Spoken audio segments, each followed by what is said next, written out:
नमस्कार प्रिय दर्शकों, आप देख रहे हैं ज्योतिष मंत्रा। प्रिय दर्शकों, आज पुनः एक महावशीकरण प्रयोग की चर्चा है।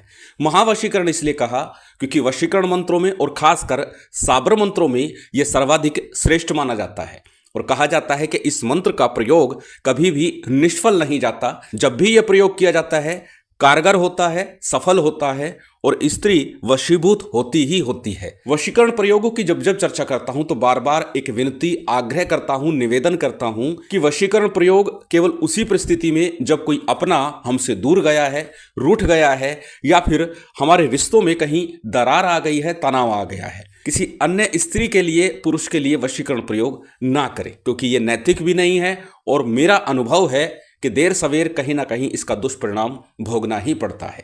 आज का जो वशीकरण प्रयोग है मोहिनी वशीकरण प्रयोग कहलाता है और इस वशीकरण प्रयोग को फूल के माध्यम से, इत्र के माध्यम से, तिलक के माध्यम से या फिर खिलाने पिलाने के माध्यम से, अर्थात इस मंत्र का प्रयोग किसी भी माध्यम से किया जा सकता है। कोई व्यक्ति दूर है तो उसको आकर्षित करने के लिए आप इत्र का प्रयोग कर सकते हैं, तिलक का प्रयोग कर सकते हैं। घर में ही कोई व्यक्ति है परंतु उसके साथ तालमेल सही नहीं बन रहा, वृद्ध हो गया है, तनाव बन गया है, तो फिर आप खिलाने पिलाने की वस्तुओं के माध्यम से इस मंत्र का प्रयोग कर सकते हैं।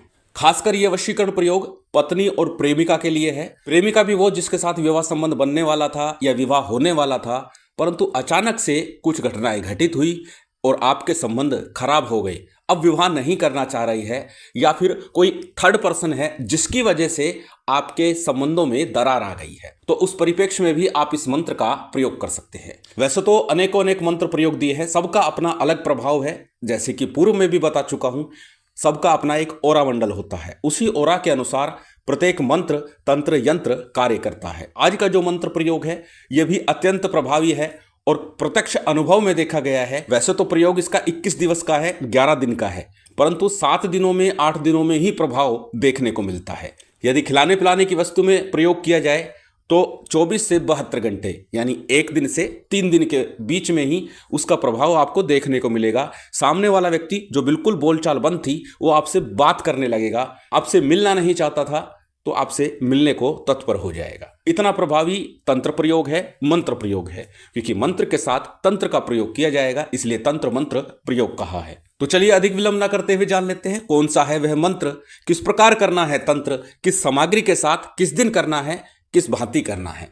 प्रिय दर्शकों, इस प्रयोग को किसी भी शुक्रवार से आरंभ किया जा सकता है, परंतु यदि सिद्धि योग सोमवार या गुरुवार को बनता हो तो भी आप कर सकते हैं, परंतु श्रेष्ठतम होगा किसी सिद्ध योग में शुक्रवार से इस प्रयोग को आरंभ करें। इस मंत्र का विधान 2 रूपों में है। यदि आप स्वयं के लिए कर रहे हैं तो मात्र 7 दिवस का प्रयोग हो जाएगा, 7 दिन में ही आपको प्रभाव मिल जाएगा, रिजल्ट मिल जाएगा, परिणाम मिल जाएगा। परंतु यदि आप एक साधक है, तांत्रिक है या जन कल्याण के लिए प्रयोग करते हैं, लोगों के हित के लिए कार्य करते हैं, फिर आपको ये साधना, ये प्रयोग 21 दिवस तक लगातार करना है। और ये बात मैं पहले भी कह चुका हूं कि जब स्वयं के लिए करते हैं तो उसमें थोड़े में ही बात बन जाती है, परंतु जब हम दूसरों के लिए भी करना चाहते हैं तो उसके लिए विधान थोड़ा अलग हो जाता है। इसीलिए जब कोई साधक करे तो 21 दिवस का विधान करे। विधान समान ही रहेगा परंतु दिनों की संख्या बढ़ जाएगी, मंत्र की संख्या बढ़ जाएगी। बात करें सामग्री की तो सामान्य पूजन सामग्री के साथ इत्र की या कोई सुगंधित तेल, ये शीशी आपको रखनी है, इसे ही अभिमंत्रित करना है। अब दोनों में से जो भी व्यवस्था हो वो आप रख लीजिए। बाकी सभी सामग्री अक्षत, पुष्प, धूप, दीप, नैवेद्य, फल फूल, मिष्ठान इत्यादि आपकी स्क्रीन पर है, उसमें से जितनी आपसे संभव हो वो लेकर के बैठ जाइए। साबर मंत्र है तो पूजा पाठ विधि विधान की आवश्यकता नहीं है, गुरु गणेश का वंदन करके भी आप इस प्रयोग को आरंभ कर सकते हैं। परंतु पूजन विधान के लिए बार बार बोलता हूं कि थोड़ा सा मन एकाग्र हो जाता है, वातावरण कुछ इस प्रकार का बन जाता है कि हमारा प्रयोग, हमारी साधना में हमारा पूर्ण मन लगे, इसीलिए थोड़ा सा पूजन विधान कर लेना चाहिए। और साथ ही साथ गुरु गणेश पित्र आदि का भी हमें सहयोग प्राप्त हो जाता है जब हम निवेदन करते हैं, प्रार्थना करते हैं उनसे, इसीलिए थोड़ा सा विधान करने में कोई आपत्ति भी नहीं है। 5-10 मिनट का समय लगता है इस विधान में, तो करना ही चाहिए। तो सबसे पहले जिस दिन भी आप आरंभ कर रहे हैं अपने घर में रात्रि का समय हो तो उत्तर दिशा, सूर्योदय से पहले जब भी कर रहे हैं तो उत्तर दिशा ही रखिएगा। अन्यथा सूर्योदय के बाद यदि करते हैं, सिद्धि योग बन रहा है सूर्योदय के बाद 10 बजे तक है, तो उससे पहले आपको करना है तो आप पूर्व दिशा या उत्तर दिशा दोनों का ही चयन कर सकते हैं। अपने सामने किसी चौकी पट्टे के ऊपर लाल अथवा पीले रंग का एक वस्त्र बिछा लीजिए। उस पर आपको शिव शक्ति का अथवा अपने गुरु का चित्र स्थापित करना है। शक्ति का चित्र इसलिए क्योंकि मोहिनी देवी का मंत्र है। वैसे तो मोहिनी देवी भगवान विष्णु का अवतार है। परंतु गुरु चित्र भी रखेंगे अथवा इष्ट का चित्र रखेंगे तो भी प्रयोग सफल होगा, सिद्ध होगा, क्योंकि हमारा प्रयोग मंत्र पर एकाग्र होगा, उस वस्तु पर एकाग्र होगा जिसको हम सिद्ध करना चाहते हैं। अब सबसे पहले हमेशा की तरह थोड़ा सा शुद्धि आचमन कर लीजिए और शुद्धि आचमन करने के बाद में दीपक प्रज्वलित कर लेना है। दीपक तिल तेल का हो, घी का हो, किसी भी प्रकार का सुगंधित तेल हो सकता है, वो आप दीपक प्रयोग कर सकते हैं। दीप प्रज्वलित करने के बाद में आपको संकल्प लेना है। संकल्प के लिए दाहिने हाथ में अक्षत, पुष्प, जल इत्यादि ले लीजिए। अपना नाम बोलिए, गोत्र बोलिए, उस दिन का तिथि वार नक्षत्र भी बोल लीजिए और फिर अपनी कामना बोलिए उस व्यक्ति विशेष के लिए, या फिर आप साधक हैं तो फिर सर्वजन हित के लिए। इस प्रकार से आप संकल्प लीजिएगा कि मैं जन कल्याण के लिए प्रयोग कर रहा हूं या अपने किसी विजय जन को मनाने के लिए प्रयोग कर रहा हूं, उसका नाम ले लीजिएगा। इस प्रकार आपने संकल्प लिया। संकल्प के उपरांत में पंचदेवों का सामान्य सा पूजन विधान कर लीजिए। गणपति का, गुरु का, कुलदेव, पितृदेव, स्थान देव, ये पंचदेव हैं, इन पंचदेवों का पूजन किया। इसके बाद में शिव शक्ति का पूजन करना है, सामान्य सा भैरव जी का पूजन, अपने इष्ट का पूजन करना है। आरंभ का पूजन विधान विशेष अनिवार्य नहीं है, ये केवल पूजन विधान इसलिए है ताकि हमारी साधना को, हमारे मंत्र को बल मिले, शीघ्र सफल हो जाए। जब हमारा सामान्य पूजन विधान संपन्न हो जाए उसके बाद गणपति और गुरु मंत्र का जप करना है। श्रेष्ठतम होता है कम से कम एक एक माला कर ले। एक एक माला गणेश गुरु मंत्र आपको करना है, अन्यथा यथाशक्ति कर लीजिए। गणपति मंत्र के रूप में ओम गंग गणपते नमः, ओम गणेशाय नमः, ओम वक्रतुंडाय नमः, ओम विघ्नेश्वराय नमः, जो भी मंत्र आप सरलता सहजता के साथ बोल सके उस एक मंत्र का एक माला का जप कर लीजिए। बात यदि करें गुरु मंत्र की, तो आपने गुरु दीक्षा ली हो तो उस गुरु मंत्र का जप कीजिए, अन्यथा भगवान शिव को ही हाजिर नाजिर मान करके उनके पंचाक्षरी मंत्र ओम नमः शिवाय का एक माला का जप कर लीजिए, अथवा गुरु गोरखनाथ जी को साक्षी रख करके उनके मंत्र ओम गुरु गोरक्षनाथाय नमः, उनके इस मंत्र का एक माला का जप कर लीजिए।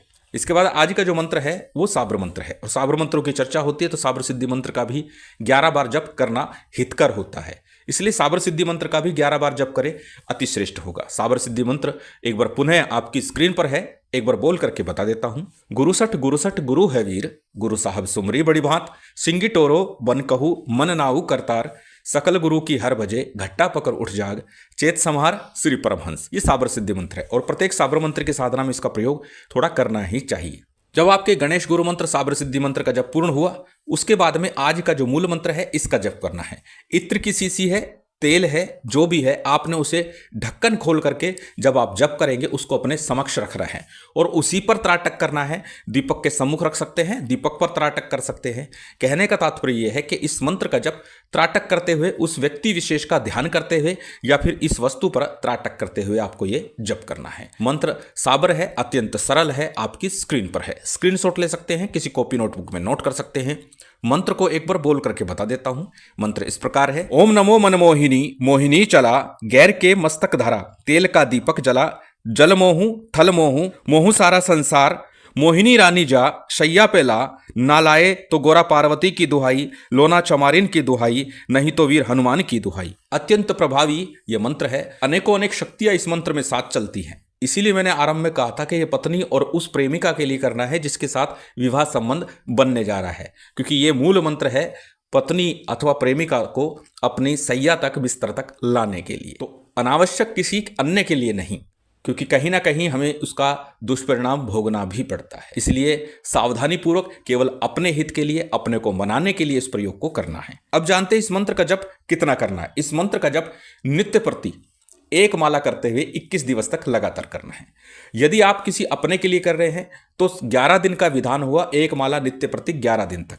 7 दिनों में ही प्रभाव दिखाई देता है, विधान 11 दिन तक करना है, अर्थात मंत्र का जाप आपको 11 दिवस तक लगातार करना है। और नित्य मंत्र जप के बाद में 11 बार मंत्र का पुनः उच्चारण कीजिए और जो आपने इत्र लिया है या तेल लिया है उसके ऊपर फूंक मार दीजिए और पुनः ढक्कन लगाकर बंद करके रख दीजिए। इस प्रकार ये मंत्र साधना आपकी पूर्ण होती है। अब जानते हैं प्रयोग विधि।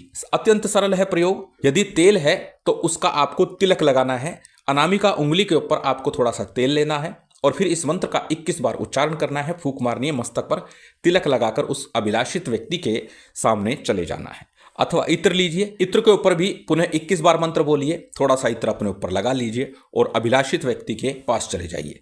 प्रथम तो पहली बार में ही ये प्रयोग सफल हो जाता है, परंतु परिस्थितियां बदल गई हैं, विपरीत ज्यादा हो गई हैं, तो 3 बार मैक्सिमम करना होगा। तीसरी बार करते ही वो व्यक्ति आपके उन्मुख हो जाएगा, आपके वशीकरण में आ जाएगा। अत्यंत प्रभावी है, पूर्ण सिद्ध है, जागृत मंत्र है और निश्चित ये कार्य करता है। परंतु कीजिएगा तभी जब किसी अपने को मनाना हो, रूठे को पास लाना हो।